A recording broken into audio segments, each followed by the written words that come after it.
मेरठ कमिश्नरी चौराहे पर आज निजीकरण विरोधी संघर्ष ने प्रधानमंत्री के नाम ज्ञापन दिया। उनका कहना है, आप निजी क्षेत्र में रोजगार पूंजीपतियों की नीति, आर्थिक परिस्थिति और मंशा पर निर्भर करता है। इसके अलावा निजी क्षेत्र में नियुक्तियों के लिए कोई पारदर्शी नीति नहीं है। यहाँ नियुक्तियां ज्यादातर आपसी संबंधों और भाई भतीजेवाद के आधार पर मिलती है, जिसके कारण देश के कमजोर आर्थिक वर्गों के युवाओं को योग्य होने पर भी आसानी से रोजगार नहीं मिलता। परंतु ऐसे युवा अपनी योग्यता का प्रमाण सरकारी पदों पर नौकरी पाकर देते हैं, क्योंकि वहां नौकरी पाने की प्रक्रिया पारदर्शी है। निजीकरण देश के ऐसे युवाओं से जिनका निजी क्षेत्र से कोई संबंध या जानकारी नहीं है, उनके योग्य होते हुए भी उन्हें रोजगार से वंचित रख सकता है। बैंकों का निजीकरण भी पूंजीपतियों को सीधा फायदा है, क्योंकि एनपीए का 96% इन्हीं पूंजीपतियों का है।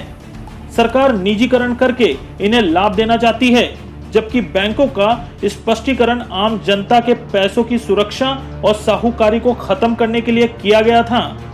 निजीकरण से यहाँ भी जनता और देश का नुकसान होगा, और जिन पूंजीपतियों को बचाने के लिए बैंकों का निजीकरण किया जा रहा है, कल वही पूंजीपति इन सरकारी बैंकों की कीमत लगाते नजर आएंगे। मेरा नाम संजीव वर्मा है और हम निजीकरण विरोधी मोर्चे से हैं, संघर्ष मोर्चे से हैं। और हम निजीकरण जिस तरीके से मोदी जी देश के सभी उपक्रमों को, चीज़ों को बेचे जा रहे हैं, उसका विरोध करते हैं। इससे लगातार लाखों रोजगार खत्म होता जा रहा है। जब मोदी सत्ता में आए थे 2 करोड़ रोजगार साल की देने की बात करके आए थे, जबकि उलट ये कई लाख रोजगार परमानेंटली खत्म कर चुके हैं या खत्म करने की तैयारी कर रहे हैं। जिस निजीकरण से ये देश को तरक्की का रास्ता दिखाना चाहते हैं, पूरा देश जानता है, पूरा विश्व जानता है, पूंजीपति वहाँ निवेश करता है जहाँ पूंजीपति को 2 रुपये का फायदा होगा। ऐसी कौन सी विनिवेश की नीति मोदी जी ला रहे हैं जिससे युवा का रोजगार लगातार खतरे में होता जा रहा है। शिक्षा, जो नई शिक्षा नीति लाए हैं, नई शिक्षा नीति में भी ये विदेशी विश्वविद्यालयों को लाना चाह रहे हैं।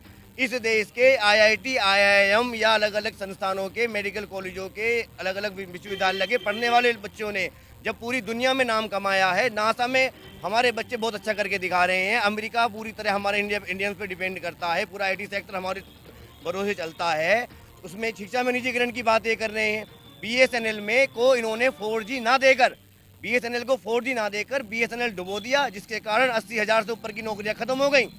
नौकरियां तो खत्म हुई। उसके अलावा जो जियो तक कम आया नोटबंदी के समय में, इन्होंने जियो को फ्री मुफ्त सेवा देने का, जो ट्राई के नियमों के उल्लंघन था, मुफ्त सेवा देने का अधिकार दे दिया, जिससे बीएसएनएल के साथ साथ और प्राइवेट कंपनियां थी वो भी डूबी।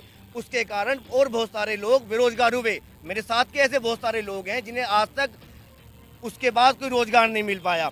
ये 23 नवरत्न कंपनियों को बेचने की बात करते हैं।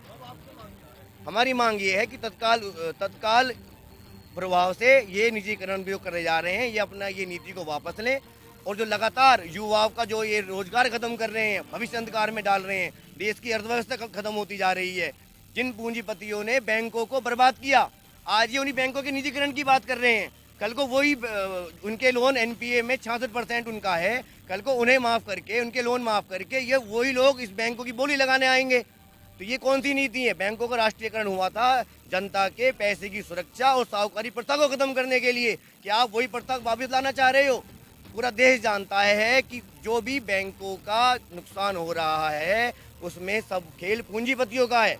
पूंजीपतियों को लगातार देश की व्यवस्थाएं हाथ में देने से देश का विकास कभी संभव नहीं है। आप देश को गुलामी की ओर ले जा रहे हो। हिंदुस्तान के 4-5 परिवार को आप सब कुछ दे देना चाहते हो। आप जहां भी बोली लगती है, जहां भी निजीकरण की बात आती है, वो गिनती के 4-5 ही तो परिवार हैं। आप लगातार, आप किसके लिए काम कर रहे हो?